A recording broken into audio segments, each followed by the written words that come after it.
Hey, hey, hey, it's part 2 now.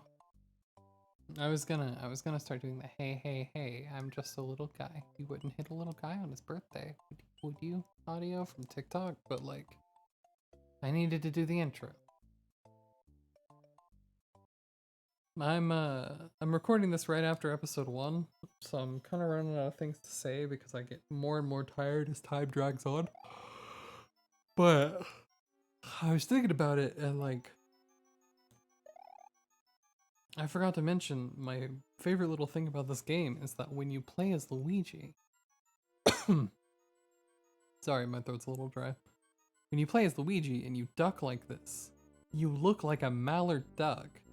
Like if you look at Mario right now, and I might just throw up a graphic of Luigi when I'm editing this, but like his nose is the beak, and then the red part is where it would be green on a duck. And then the white part of his fist holding down his hat while he's ducking is the little duck cheek. But he kind of just looks like a mallard duck. I think that's the kind of duck that's green. And as a kid, I used to play through the entirety of the game, ducking the entire time and just trying to never not duck because I thought it was cute that Luigi looks like a duck when you duck. And like it's the silliest little thing, but I think it'd be a fun little challenge run someday to do to just like try and replicate what I did as a kid, where I would play through the entire game as Duck Luigi.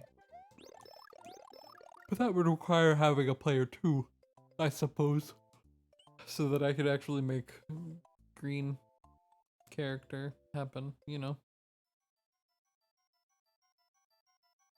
Um,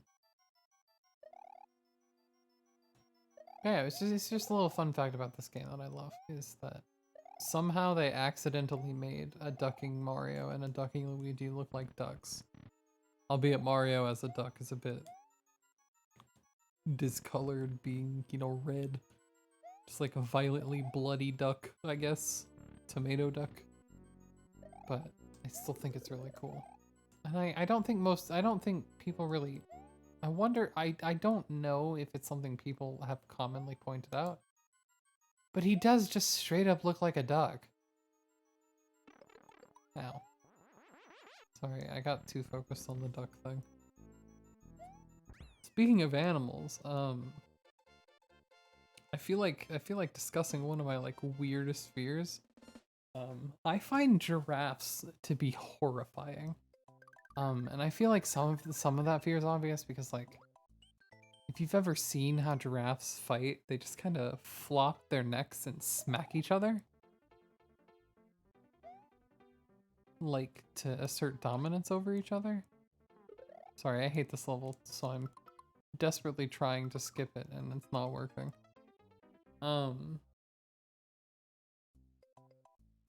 But yeah, they basically smack each other until one of them gives in with their necks. But it looks so violent.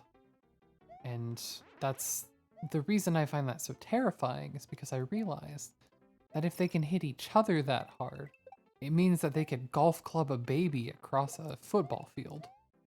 And if they can golf club a baby across a football field with their necks, then they could do a lot of damage to me personally. And the most horrifying aspect of that isn't just that they could hurt me, it's the fact that any large city has a zoo, and any zoo typically has a giraffe. So I'm never not outside of the range of a giraffe to escape the zoo and come and bat me down with its horrifying little neck. And you know, some of that is just because I'm pretty sure giraffes are like 4 times my height, if not 5. Because I'm like 5'11", 5'10", maybe? So it's like, not only are they large and I would cry if I was in their presence because I find them intimidating, but like, they could beat the shit out of me. I would just have to deal with it. Because like, what am I gonna do against a giraffe? Fight it? I'm pretty sure all those legs are mostly bone. Like, I think if I punch a giraffe in the legs in self-defense, it just wouldn't do anything.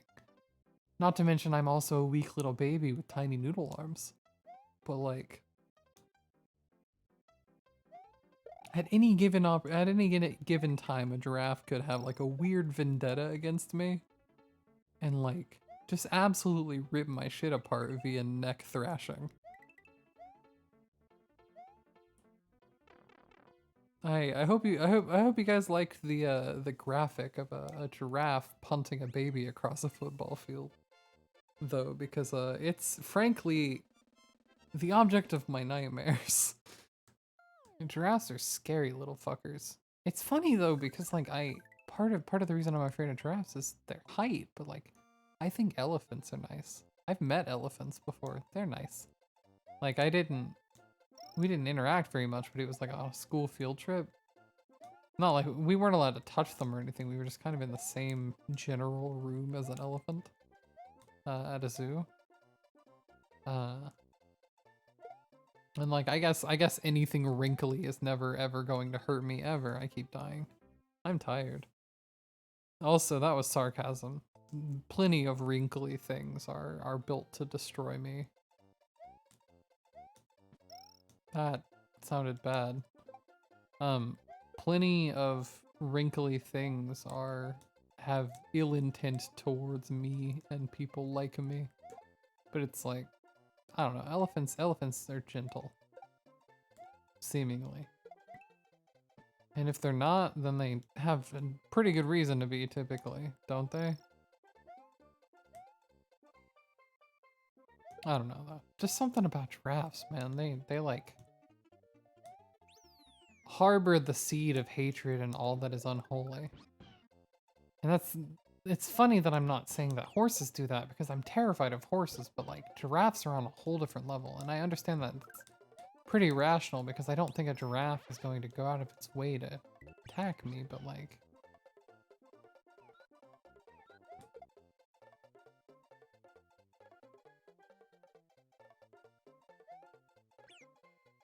I don't know. Giraffes are intimidating. And like and like I do have fears of animals that are like actually rational. Like I've had a lot of bad experiences with bugs. So I have a reasonable fear of bugs, but like and like horses, I used to be a horse girl.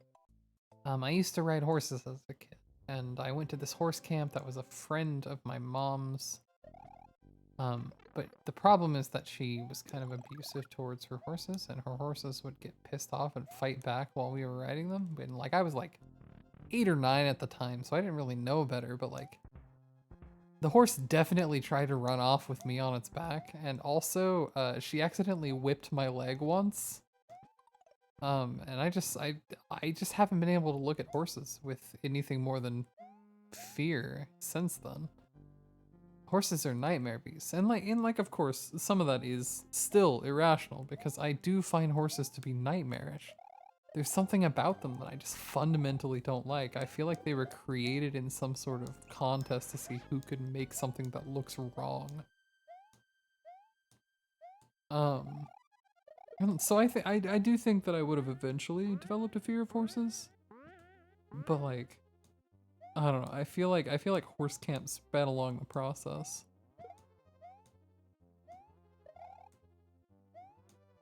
That lady also gave me Neopets plushes. It's kind of nice. I mean, it doesn't really excuse her like literally whipping my leg while trying to whip a horse, but like it is what it is. Also, the horses, she kept giving them the commands to go really fast. Like, she would say, while we were on them, and we were like super beginner horse riders, so like, we'd probably be more comfortable with like a gallop, and she kept making them canter instead, which, I mean, I don't really remember horse terms all that well, but I'm pretty sure it's a really fucking fast way to make horses go. So I don't know. I think maybe that lady was bullying us a little bit, but she definitely mistreated her horses too. Not that I really trust people to not mistreat their animals when they literally run a camp about riding said animal, but it's like I don't know. I feel like some people are more qualified and some people treat their animals better, and like she definitely doesn't. But yeah, so that she super drove my fear of horses, and like, you know, that's half rational compared to my fear of bugs, which is rational, but like giraffes, there is absolutely no reason for a giraffe to be pissed at me and to break out of the zoo just to kick my ass. And yet I do think about it at least once a week. I'm like, at any given point, a giraffe could break out of the zoo, come to my house, and try to knock off my head like it's a baby in a football field. And frankly, I think more people should be afraid of that. Partially because it is a little bit funny, but like mostly just because it could happen. I mean, like, what is his name? Oh, dang it. What is his name? Melvin from Madagascar? He could break out of the zoo at any given point. He's already proven that he's able to. All he needs is a little bit of anger. Oops, you've got yourself a baby football. Also, I don't know why I keep defaulting to the baby analogy. Maybe it's a little much.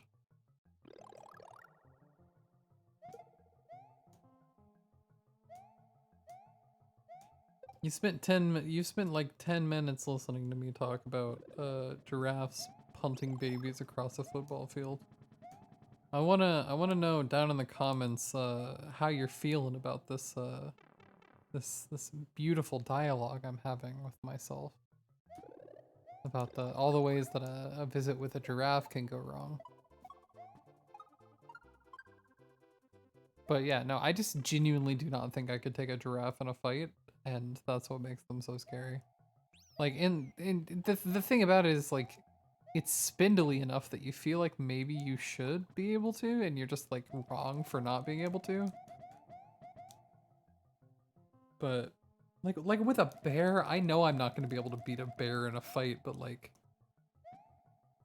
I feel like there's respect in losing against a bear. Because like that thing can just maul you to death. But if you get the shit beaten out of you by a giraffe, you're going to be a news headline and people are going to laugh about it. Like if I get my shit kicked by a giraffe, people are going to know about it and it's going to ruin my reputation after death. Because frankly, I do not see a situation in which a giraffe leaves me alive after kicking my shit. Um,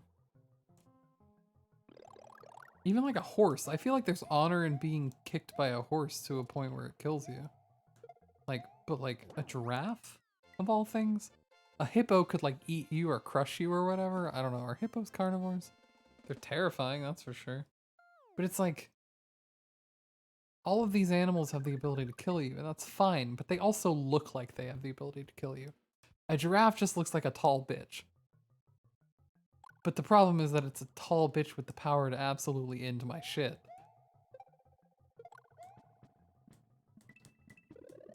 You get the point.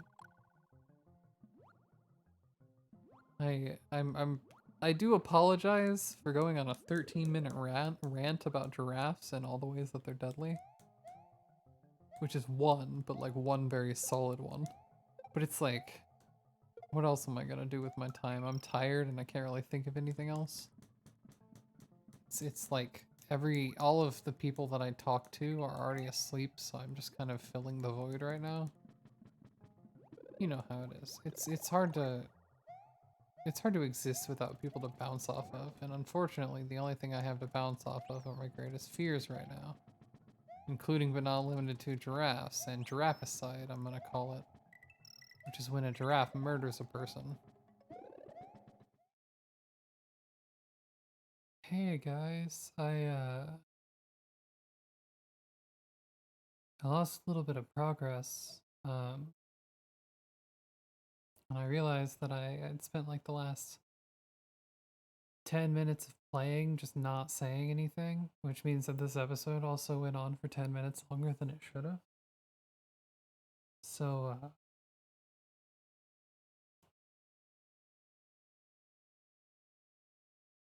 I'm about to fix that a little bit. It's going to be a little bit longer than the previous one just because figure and make up for my mess ups. But I hope you enjoyed listening to the giraffe dilemma. As I was saying, I don't know. I get a little nervous about recording on my own because, like, you know, it's less of a conversation, more just me rambling on. I don't know. Thoughts are weird, hard to come by. But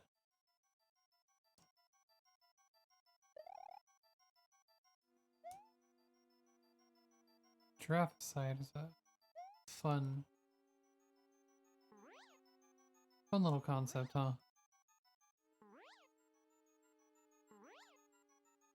Woo!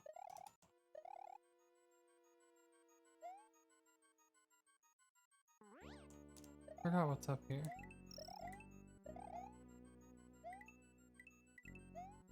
Oh, the answer is nothing. Cool.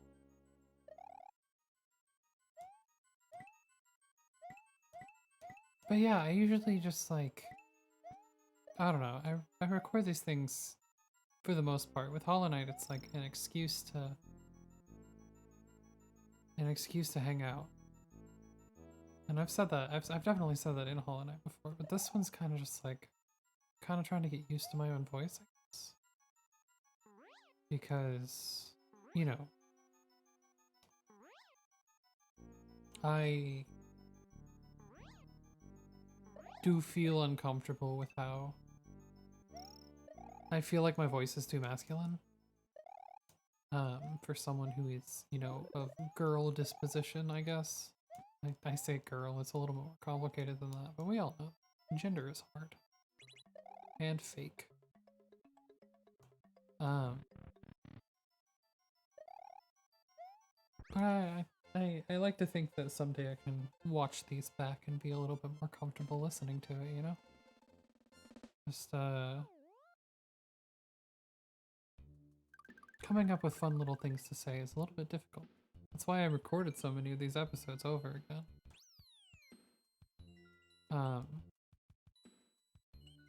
See if we can try to find a secret in this level. It's just a funky little thing, you know? But what was I saying?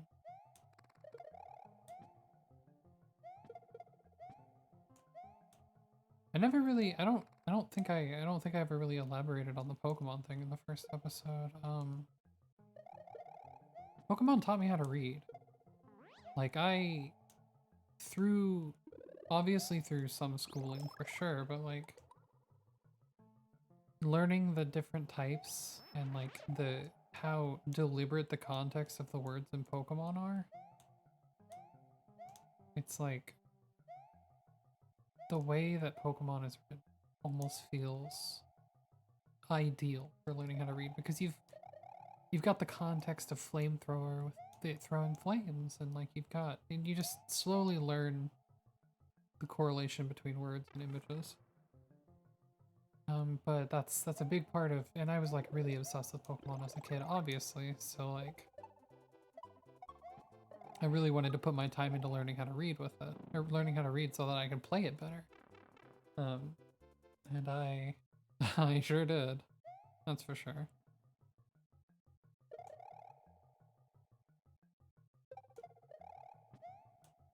But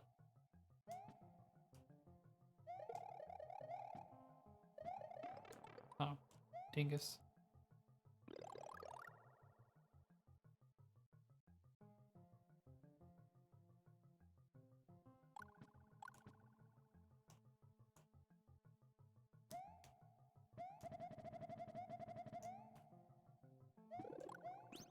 What was I saying? Oh yeah, Pokemon. So,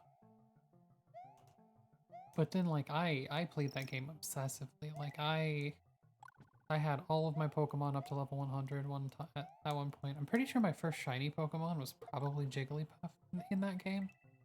Not even Red Gyarados, which is funny because, you know, that's a static encounter. So, like, you always run into Red Gyarados at some point.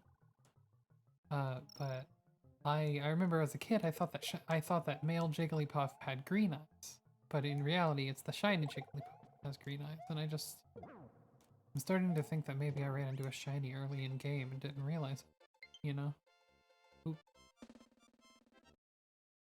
Guess my controller batteries are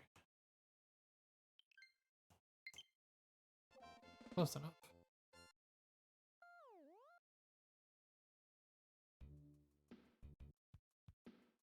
But yeah, I got all the way to red as a kid. I honestly, if I met a kid that played Pokemon that well and like got all the way to the end, I'd be impressed with them. I don't think it's a very big achievement on my part because I was obsessed with it. But like, I think if another kid that wasn't as into Pokemon got that far, like as young as I did, I think I'd be pretty dang impressed. Also, notice how I didn't find a secret. But yeah, that's the episode. I enjoyed talking about giraffes. I enjoyed talking about my beloved Luigi. Not my son Luigi, who is a score bunny that I drew incorrectly one time. But I really enjoyed doing that, talking about the duck. And this is gonna be like a weirdly disjointed episode because I'm super tired, so like my thoughts aren't very collected. But I hope it's enjoyable nonetheless. And I hope you guys have a nice day or night, depending on when you watch this. Bye bye.